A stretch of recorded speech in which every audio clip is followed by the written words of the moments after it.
Gibson and Danny Glover in Lethal Weapon 3. Winona Ryder takes Jenna Rollins for a ride in Night on Earth. And Wesley Snipes and Eric Stoltz struggle for dignity and survival in The Water Dance.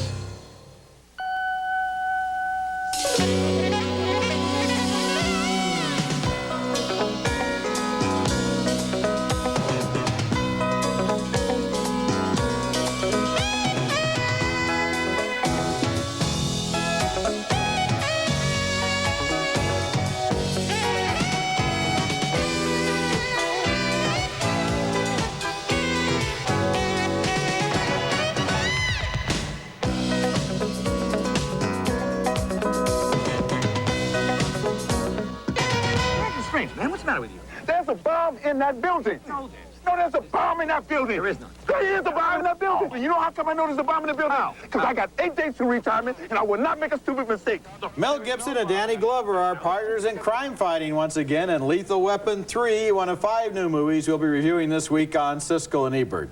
I'm Roger Ebert of the Chicago Sun-Times. And I'm Gene Siskel of the Chicago Tribune. Our first film is Lethal Weapon 3, and seeing it reminds me of a conversation I once had with the legendary director Howard Hawks. I asked him to define a good movie, and he said, a good movie is 3 good scenes and no bad scenes. Well, Lethal Weapon 3 has 1 good scene and at least a dozen bad ones. Once again, Mel Gibson and Danny Glover play best buddy detectives here in the really dull opening 45 minutes of this movie. They've been busted and they turn into patrol cops. A sample of the dim dialogue here as they bust a jaywalker. Can we speed this up, please? You may have nothing to do. I have things to do today, okay? No, we can't. So will you shut up? Jaywalking license. Yeah? License? Jaywalking? Yeah, jaywalking. I don't have it on me, okay? I wasn't driving, okay? I was walking. What do I need, a walking license now? Let's just shoot him. Is he crazy? Get out of the way, Roger. I'm going to drill him. We can make it look like suicide. Get out of the way. We can make it look like suicide. Video camera. I don't care. I'm still going to drill him. Get out of the way. Get out of here before my brother kills you. Along for the ride is the albatross around their neck from Lethal Weapon 2, Joe Pesci as Leo Getz. When Pesci isn't funny, you know you're watching a bad movie. It's a big party. Somebody brought a monkey because the monkey knocked over the salad bar. And this guy comes and introduced me to another guy who wants a favor. I got it. I got it. What? I got it. And I remember. You got it. I remember. You remember. Hey, don't do it. Don't let the earring fool you. Okay. A new character is a kung fu fighting detective played by Renee Russo. She dispatches a gang of gun runners led by a crooked cop.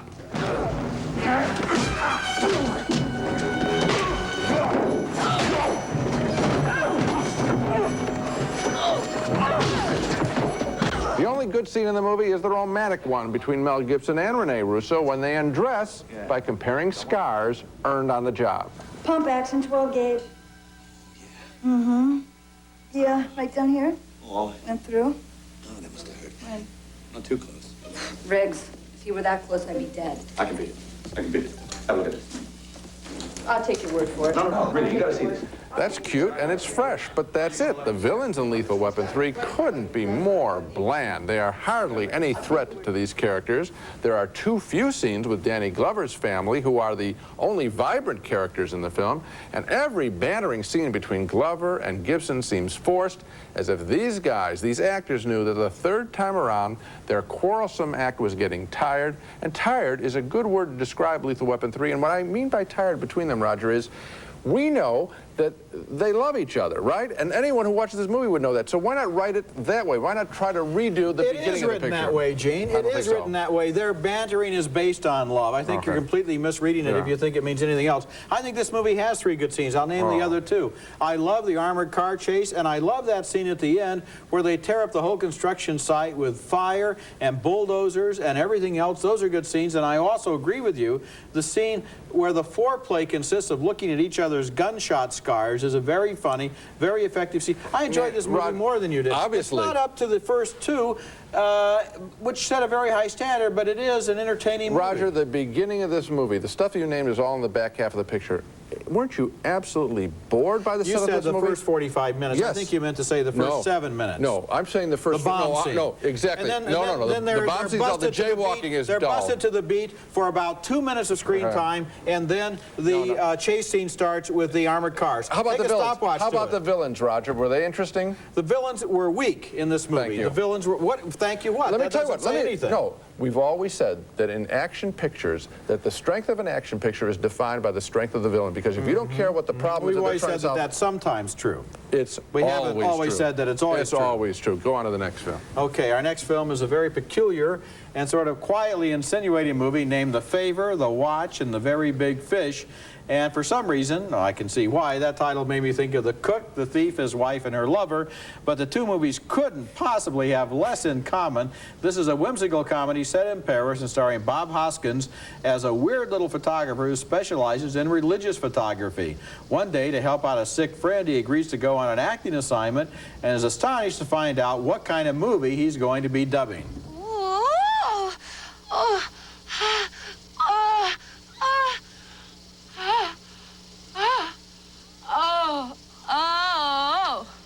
That's Natasha Richardson as the actress there, and before long, Hoskins is seeing her everywhere. Meanwhile, through a chain of coincidences which the movie has some fun with, Hoskins' search for Richardson leads to his discovery of a new model who is ideal to pose for the starring role of Jesus Christ. Those other actors who played Jesus in the films, they didn't look a thing like him. No? No, but when I look at you, I think now there's a man who could really save the world. And that, of course, is Jeff Goldblum, who begins to take his new role very much to heart and develops a fixation that he is the second coming of Christ. The Favor, The Watch, and The Very Big Fish is the kind of movie that a lot of people probably won't like, but that a few people will probably like very much. I'm sort of in the second camp. This is an oddball, offbeat film, which, although it is set in Paris, seems to have a peculiarly British aura to it, especially in the way its characters persist in believing that they are sane long after everybody else has given up on them. I liked it. And I didn't. I like the setup. I think the premise is very cute. Obviously, somebody has to take these religious pictures, and I think that's very funny. If you think, I mean, you will not be able to look, after you see this picture, at a religious picture and think of this concept, which is very cute. I think once they get beyond that idea, I don't think the picture delivers. I don't think that the Bob Hoskins, Natasha Richardson love affair, and here are two very good actors, I don't think that that is particularly good. They resort to the porno dubbing sequence, which ever since it was done, and When Harry Met Sally now, it just doesn't seem as funny when we hear somebody faking an orgasm. I don't think the picture delivered beyond that. Goldblum, I didn't think was really Well, I don't know what level you really want it to deliver on, because it doesn't deliver great big laughs. No. It's more like a Jacques Tati movie in the sense that it feels very tiny old. little things happen and people kind of quietly relate to them and react to them, and that's what the movie is doing. It's real quiet, and Jacques Tati had some big laughs. Coming up next, Wesley Snipes deals with life from a wheelchair in The Water Dance. What's the matter, Harley? You running out of gas? Done with a race. I told him that it's nothing but ignorance and fear. That's all it is. Ignorance and fear. You're right to tell him. Tell him. Ignorance and fear. Oh, it could just be a zinc deficiency. That's Eric Stoltz, best known as the disfigured boy in Mask, playing another complicated character, a bright man, a writer with a spinal cord injury in a wonderful new film called The Water Dance. And right about now, I can hear everybody saying to themselves, yeah, that's just what I want to see on a Saturday night, a movie about a guy with a spinal cord injury. But The Water Dance is most entertaining, bright, smart, and eye-opening. This is anything but a Disease of the Week movie. In the beginning of the film, Stoltz's bedridden character is befriended by a fellow patient played by Wesley Snipes, who fancies himself a ladies' man. I had one woman like that once. Oh, she was a beauty. White woman. Name was Annabelle Lee. Stripper. 3 weeks in a tiny little bed in a tiny little room. Oh, Ray, what are we gonna do, man? Huh? We gotta listen to your stories all day and night, man? Stoltz is soon visited by his woman friend, a strong, independent character estranged from her husband, played by Helen Hunt. She's come to have sex with Stoltz. The attending nurse is played by Elizabeth Pena. You might remember her from Jacob's Ladder. We understand the patient's need for sex therapy, but on the ward, well, the other patients tend to feel left out. The relationship between Stoltz and Helen Hunt is fresh, and it's very raw at times. Another patient, played by William Forsythe, warns that hanging on to a woman from a hospital bed isn't easy. How long do you think it's going to take for that pretty little girl of yours leaves you for somebody who can tune her engine, my man? One of the more conventional aspects of the movie is when the guys in the ward sneak out together to visit a stripper. Turn left up ahead here. I thought the strip joint was on Duval. Look out, man!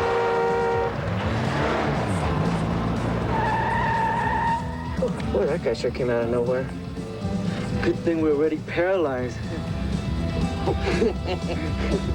It's certainly a conventional idea to include that in a movie, but even that scene, which is so much like the fishing trip in One Flew Over the Cuckoo's Nest, even that scene has some original elements. It's not all played for laughs. So credit Neil Jimenez for a bright, original script, and this comes on top of a very good script he wrote for the troubled teen film River's Edge. And together, I think these two films mark Neil Jimenez as one of the brightest writing talents around. He also co-directed The Water Dance, which is a film I really liked. I really liked it too, Gene. And you know, the reason that I liked it is that it is matter of fact. Yes. Now, I don't want that to sound as if it's boring, because there are some big laughs and some big emotional moments in the film, but it is a movie about something that has happened to the character and how he reacts to it and how he learns from it and how he adapts to it and how he rebels against it and how it changes his life and how he deals with that, so that it answers, in a way, so many questions that so many people probably have about what does it do to you when you have an injury of this sort. And the way it does it, Roger, is that it is very specific about this character. In other words, the standard movie of the week, the TV movie, Disease of the Week movie, says that the most important thing is showing the disease. Well, forget it. This is a very specific character. In fact, I'd even argue that the situations all these guys are in, if you took away the wheelchairs, they'd still be fascinating. And so they've written it sharp, and it works in a universal way. I'll give you an example of why Jimenez is such a good writer. Look at the relationship he has, the character has with the woman in this movie. It's not like it's his wife or his girlfriend, and she's a saint, and she's courageous. She's cheating on her husband. They're having an affair. Suddenly her boyfriend is paralyzed. What do? They're both growing up people. They're both smart. They both have tempers and angers and an edge, and the way they relate to each other is very well written, very realistic. You haven't seen that relationship before. No, Coming up next, 5 cab rides, 5 strange stories in Night on Earth. It takes place entirely inside taxi cabs late at night in 5 of the world's great cities. It's told in 5 sequences, starting out in Los Angeles, where Jenna Rollins plays a casting director who becomes intrigued by her cab driver, played by Winona Ryder, as a chain-smoking, gum-chewing tough girl. What about marriage and a family? Definitely. Definitely want a family. Boys, though. Lots of boys. Well, no girls? Girls are nice, too, I think. Yeah, maybe some girls, too. In New York, Giancarlo Esposito gets a ride with a cab driver newly arrived from East Germany. He's played by Arma Mueller-Stahl, and he has no idea how to drive a cab, so Esposito realizes he's going to have to get behind the wheel. He has the same head. What? The same head. No, mine's different. Oh, no, it's the same head. Mine's different, man. This is different, yeah. Look, mine's the newest, latest. Mine's fresh. No, the ear things here. The same. Here. No, man. Look, mine is the hype. What is this? Hype? The hype. What's the hype? It's fresh. Fresh head. It's the jammy, the newest, latest. Esposito picks up his sister-in-law, played by Rosie Perez of White Men Can't Jump, and she gives them both an earful. Is somebody gonna tell me what the is going on around here? What you mean? What do I mean? What the are you driving this cab for, yo-yo, huh? Hey, what's up with the hats? What is this, the Rocky and Bullwinkle show?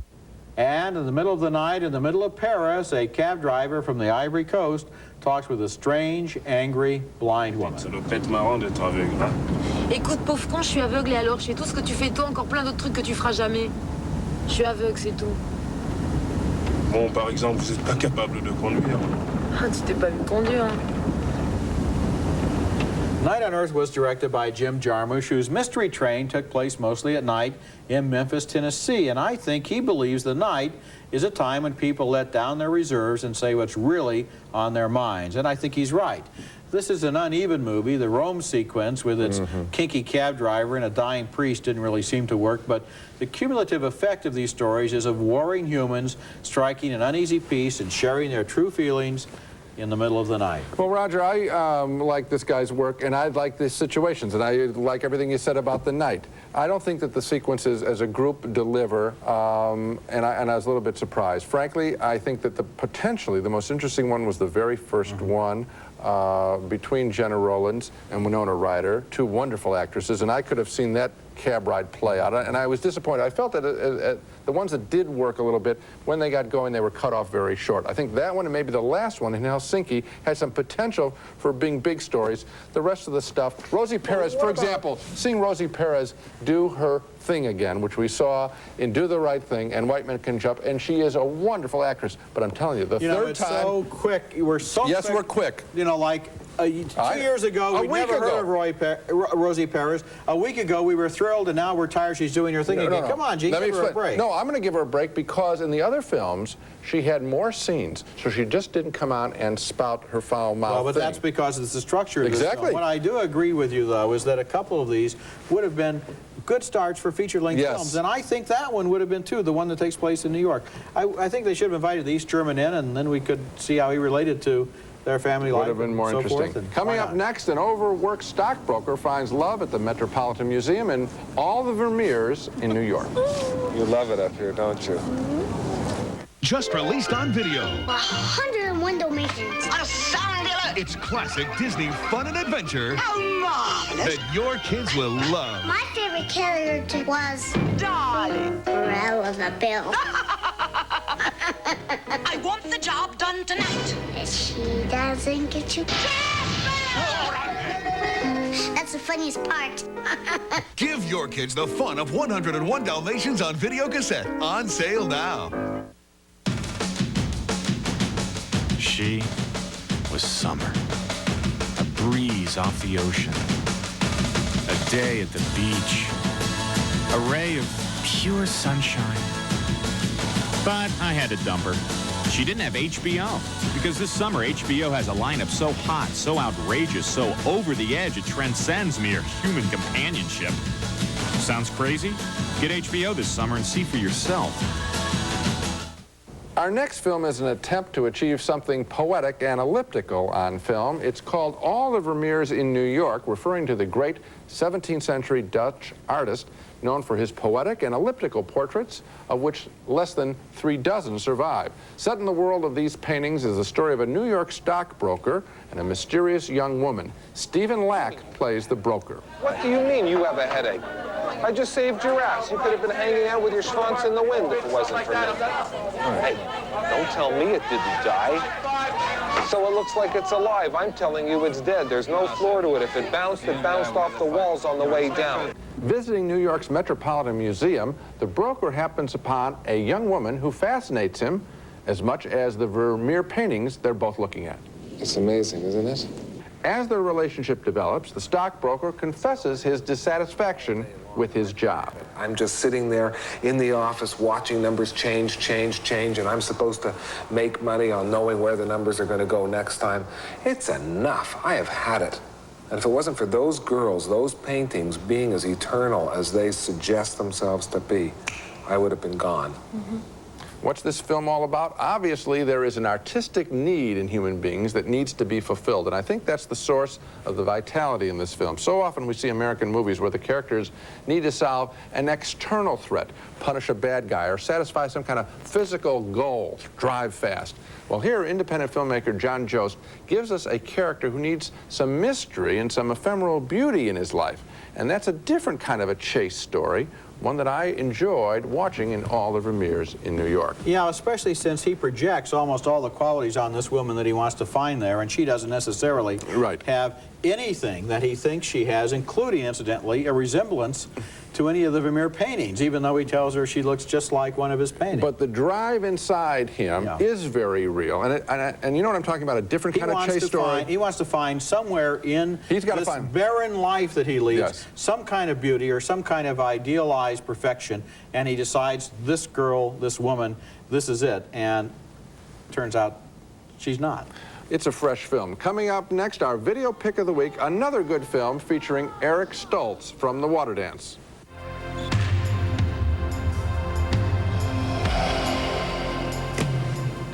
I'm a pretty good volleyball player, but I'm not gold medal material. But Grandpa and I are supporting the U.S. volleyball team as they go for the gold this summer in Barcelona. And you can too.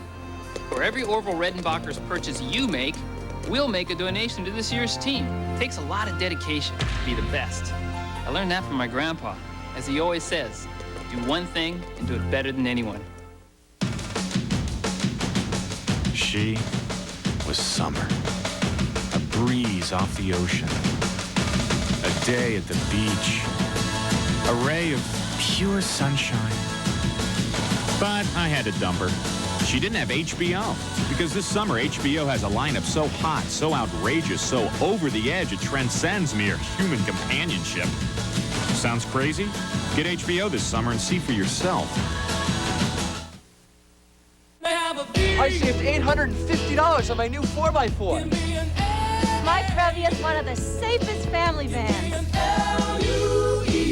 For real value, see your Toyota dealer now and get a Toyota 4Runner with the best resale value in its class and the biggest option package savings ever. We're dealing now on tough Toyota trucks, so hurry. For Toyota value, see your New England Toyota dealer today. Really? Mm-hmm. How did you end up interworking your MS-DOS users with your other PCs? NET. They designed a CO-based solution that even integrated voice. I bet you had to make wholesale changes in your terminal gear. None. And they monitor the network for us. They're even helping us plan for ISDN. NET handles ISDN? Yeah.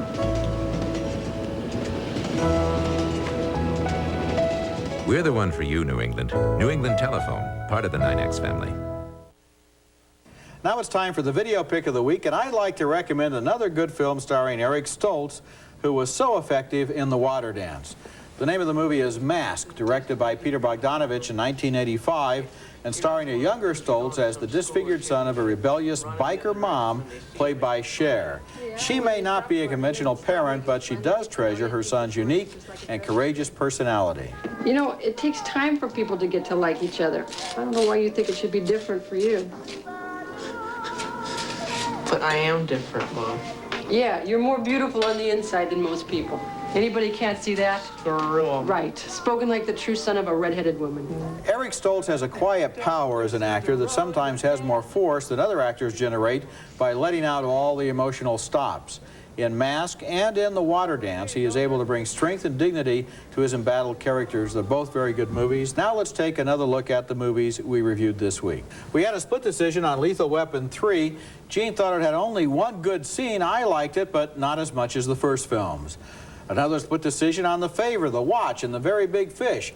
I liked its quietly understated humor. Gene thought it didn't add up to much. 2 enthusiastic thumbs up for The Water Dance, with Eric Stoltz, Wesley Snipes, and William Forsythe coping with the new reality of their lives in wheelchairs. A split decision on Night on Earth with its 5 stories and 5 taxicabs. I liked the mood and tone of the film. Gene only liked 2 of the stories. Finally, 2 thumbs up for John Jost's All the Premieres in New York, about a man hoping to find truth and beauty in an imperfect world. So the one we're both in agreement on is The Water Dance, and this movie is really an extraordinary job. It's very well done. The subject matter might seem like it's depressing. Watching the film definitely is not. That's it for this week. Next time we'll be back with a special program we're calling The Movies We Loved as Kids. Roger and I will revisit the key films that made an impression on us as we started going to the movies. Do they hold up a second time around? That's next week. And until then, the balcony is closed.